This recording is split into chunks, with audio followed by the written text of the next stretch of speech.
Você já reparou como algumas pessoas conseguem dominar habilidades de forma quase irritante? Enquanto você pratica algo por meses sem sair do lugar, elas aprendem em semanas e já estão melhores que você. Não pense que isso é sorte ou talento nato. E principalmente, não pense que elas nasceram com o dom divino de serem boas naquilo. Na verdade, o que acontece é que existe uma diferença brutal entre quem treina para ocupar tempo e quem treina para evoluir na vida. Enquanto uma pessoa repete movimentos no piloto automático, uma segunda desconstrói cada erro como se fosse um detetive procurando pistas. Mas essa não é a parte mais incrível da história. A melhor é: nosso cérebro só aprende de verdade quando você força ele a sair da zona de conforto e ensina ele a errar propositalmente. Parece contraditório? Eu sei, mas existe uma ciência poderosa por trás disso, pouco conhecida, mas que você está prestes a descobrir, e ela revela exatamente o que eu já te prometi: a arte de fazer qualquer coisa excepcionalmente bem, mesmo que você não seja um profissional.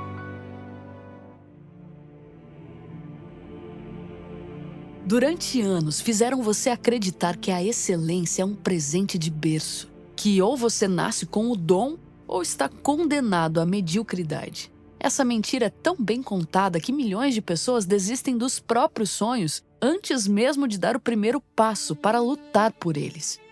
Angela Duckworth, escritora do livro Grit, investigou isso de forma obsessiva. Ela estudou campeões nacionais de Spelling Bee, militares de elite e os melhores vendedores corporativos para determinar qual foi o fator mais importante para o sucesso deles, se perguntando: será que isso foi talento ou foi esforço?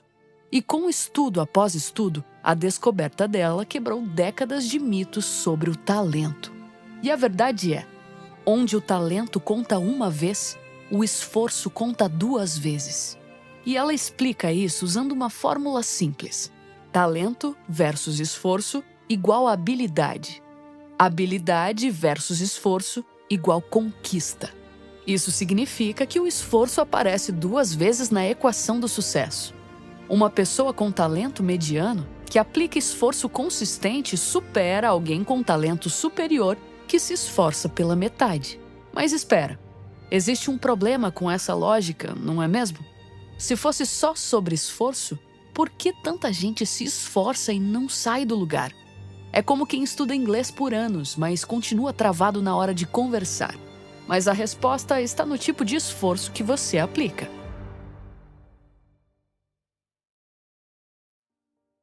A maioria das pessoas confunde repetição com prática.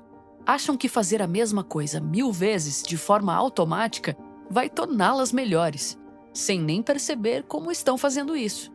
É como dirigir todos os dias até o trabalho no piloto automático e esperar, de repente, se tornar um piloto expert de Fórmula 1.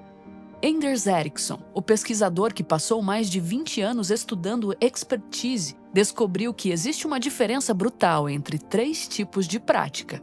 A prática informal, aquela que você faz porque gosta, sem nenhuma estrutura para guiá-la. Por exemplo, imagine chegar em casa após um dia cansativo, jogar a mochila no chão, pegar o violão e tocá-lo no sofá. Você dedilha algumas notas e aprecia, toca aquelas músicas que sabe de cor, sem se preocupar com erros ou técnica em torno disso. É um hábito que desperta prazer puro, sem pressão. Como um momento de escape que você se diverte, mas não tem um plano. Está apenas curtindo o som e relaxando. A prática com propósito, aquela em que você tem objetivos, mas treina sozinho. Pense numa pessoa que está aprendendo a correr para uma prova de 5 quilômetros. Ela sai para treinar todos os dias, com o objetivo de melhorar o tempo, e faz treinos por conta própria, tentando aumentar a velocidade ou a distância. Porém, sem um treinador para orientar ou ajustar a técnica, depende apenas da própria disciplina e do método de tentativa e erro. A prática deliberada, aquela que você treina como um profissional, com metas específicas, com feedback imediato e sempre na zona de desconforto. Imagine um escritor preparando um livro para lançamento. Ele não apenas escreve por escrever, ele revisa cada parágrafo, recebe feedback detalhado de um editor, estuda técnicas específicas para melhorar diálogos, estrutura e ritmo da narrativa. Ele sabe que é nesse esforço consistente e direcionado, longe da zona de conforto, que ele vai transformar suas ideias em uma obra realmente impactante. Então guarde isso. Para uma pessoa melhorar suas habilidades, ela deve utilizar a prática deliberada. Mas como isso funciona no cérebro? E por que a maioria das pessoas evita esse tipo de prática?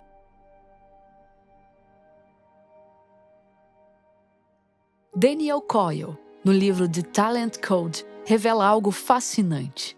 Nosso cérebro tem um combustível chamado mielina, uma substância que envolve os neurônios como uma capa isolante, que quanto mais espessa essa capa, mais rápidas e precisas são as transmissões entre os circuitos cerebrais da nossa mente.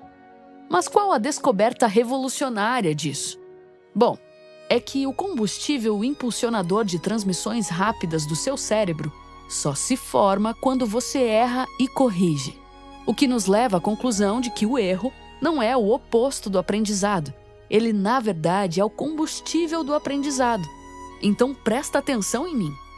Quando você tenta algo difícil, falha e ajusta rapidamente, você está forçando seu cérebro a criar mais mielina exatamente nos circuitos que precisa fortalecer. Os estudos de Lovedan comprovaram isso em 2010. Ele e outros colaboradores treinaram jovens e idosos com exercícios cognitivos intensos por 180 dias. O resultado?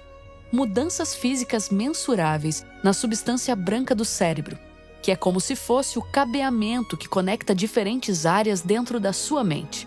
Ele percebeu que os cérebros adultos podem se reestruturar fisicamente quando submetidos ao tipo certo de estímulo. E o mais impressionante é que não houve diferença entre jovens e idosos. A neuroplasticidade funciona em qualquer idade, desde que você use o método correto. E isso explica por que um chefe amador às vezes supera o profissional de décadas.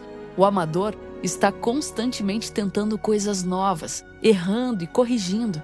Já o profissional entrou no modo piloto automático e ficou travado no tempo. Mas existe um problema. Praticar deliberadamente é desconfortável. E nosso cérebro tem um truque mental para nos fazer evitar esse desconforto. E você precisa entender como fugir disso.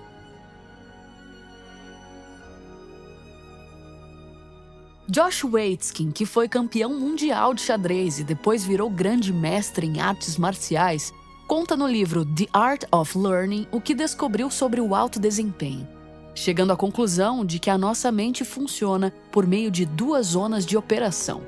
A primeira é a zona de conforto, que é onde já sabemos fazer determinada coisa, onde o comportamento é reconfortante e previsível. É aquele momento onde podemos fazer algo no automático enquanto a mente viaja. Já a zona de crescimento, o oposto, é o local onde erramos constantemente. É aquele espaço desconfortável que exige de você concentração e atenção 100%. Mas tem um problema. A mente primitiva interpreta isso como perigo e como um local que você não deve ir. E qual é a dificuldade nisso tudo?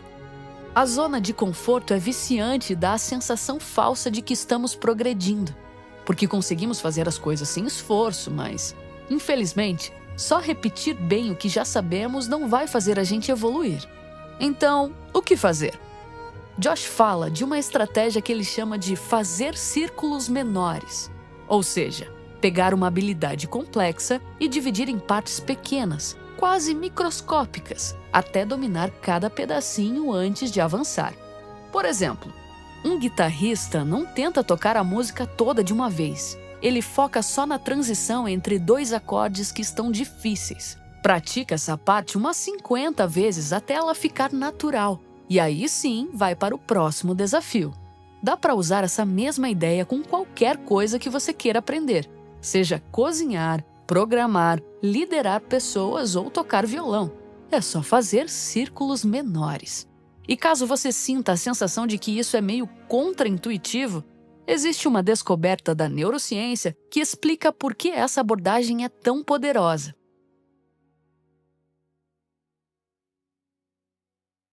Quando você observa um profissional de elite, seja um CEO, um atleta ou um músico, existe algo que eles fazem que amadores raramente fazem.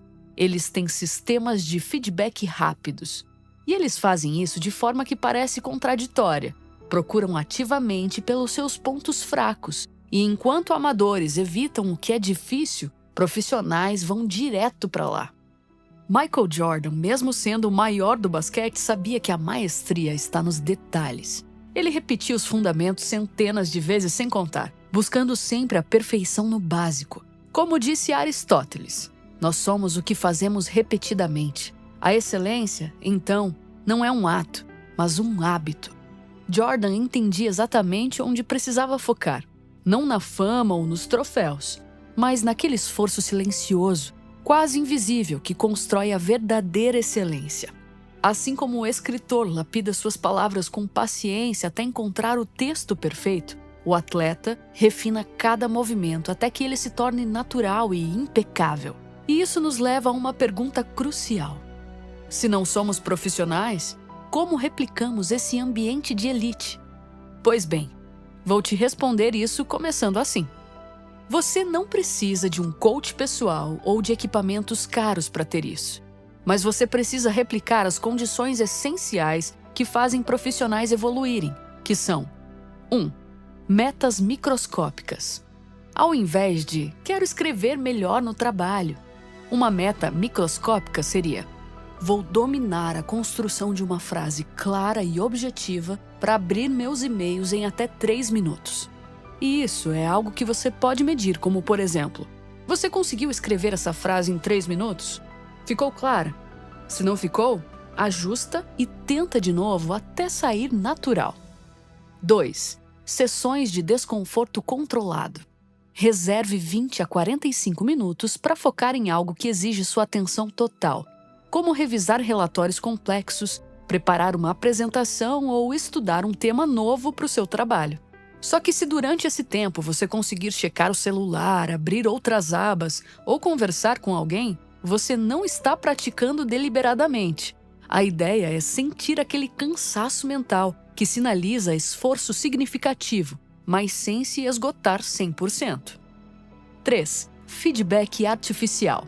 Grave suas reuniões ou apresentações de trabalho, ou até as conversas importantes que você tem com os seus colegas ou clientes. E depois assista para identificar pontos de melhoria. Você fala rápido demais? Sua mensagem está clara? Se possível, peça para alguém de confiança dar um feedback sincero. Isso ajuda a ver o que passa despercebido na hora. 4. A regra do erro proposital. Se você consegue finalizar uma tarefa de análise de dados ou organização de planilhas com sucesso 3 vezes seguidas, aumente a dificuldade. Por exemplo, tente fazer com um volume maior de informações ou com menos tempo para entrega. Se continuar fácil, significa que você não está evoluindo. O desconforto é sinal de crescimento. Grave isso na cabeça. Duckworth descobriu que pessoas com grit, que é uma combinação de paixão e perseverança por objetivos de longo prazo, seguem 4 princípios. Elas desenvolvem interesse obsessivo, praticam deliberadamente todos os dias, conectam sua prática a um propósito maior e mantêm a mentalidade de crescimento.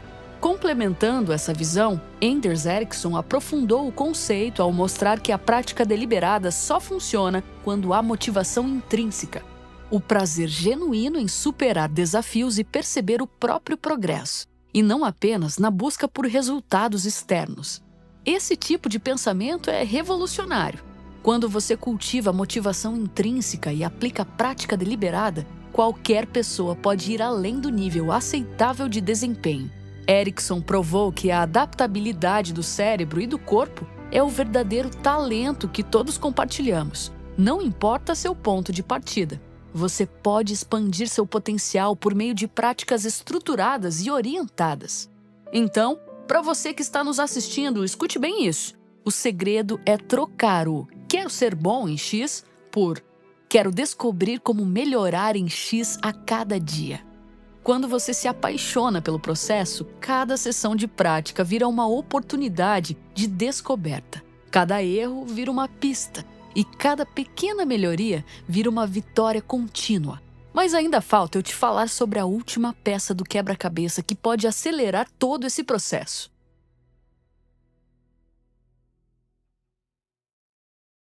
Existe algo super contraintuitivo por trás dos segredos dos ambientes de sucesso, que é: você precisa mudar sua identidade antes de mudar seus resultados. A maioria das pessoas tenta mudar de fora para dentro, pensando sempre: se eu conseguir tocar essa música, me sentirei um músico. Se eu conseguir fazer essa venda, me sentirei um vendedor. Mas para você fazer qualquer coisa excepcionalmente bem, a lógica funciona ao contrário. Existe um padrão por trás disso. As pessoas que pensavam: eu sou o que sou e é assim que eu faço as coisas, rotineiramente falham em progredir. Já aquelas que pensam: estou sempre me tornando alguém melhor, continua crescendo indefinidamente. Então não é sobre acreditar que você já é excelente. É sobre acreditar que você é o tipo de pessoa que está constantemente se tornando excelente. E isso é uma diferença sutil, mas poderosa, quando você se identifica como alguém que está sempre melhorando. Cada sessão de prática confirma essa identidade, onde cada erro vira evidência de que você é alguém que busca crescimento e cada pequena melhoria vira prova de que você é o tipo de pessoa que evolui. Pessoas assim têm 3 elementos em comum. 1. Ignição. Uma faísca emocional que faz a pessoa se comprometer de verdade. E isso geralmente vem de ver alguém como você atingindo a excelência. 2. Prática deliberada em massa. Todo mundo treina no limite do desconforto todo dia. 3. Papel de mentor. Alguém que identifica erros microscópicos e dá feedback preciso. Você pode replicar isso sozinho? Sim. Encontre a sua ignição, uma referência que te inspire profundamente. Pratique deliberadamente todos os dias aquilo que você quer e busque feedback de quem já chegou onde você quer chegar. Por isso, não existe essa desculpa de que é tarde demais para começar a treinar como um mestre. Você não está condenado ao nível em que se encontra hoje. Com o sistema certo e a identidade adequada, é possível dominar a arte de fazer qualquer coisa excepcionalmente bem e alcançar o lugar onde você sempre desejou estar.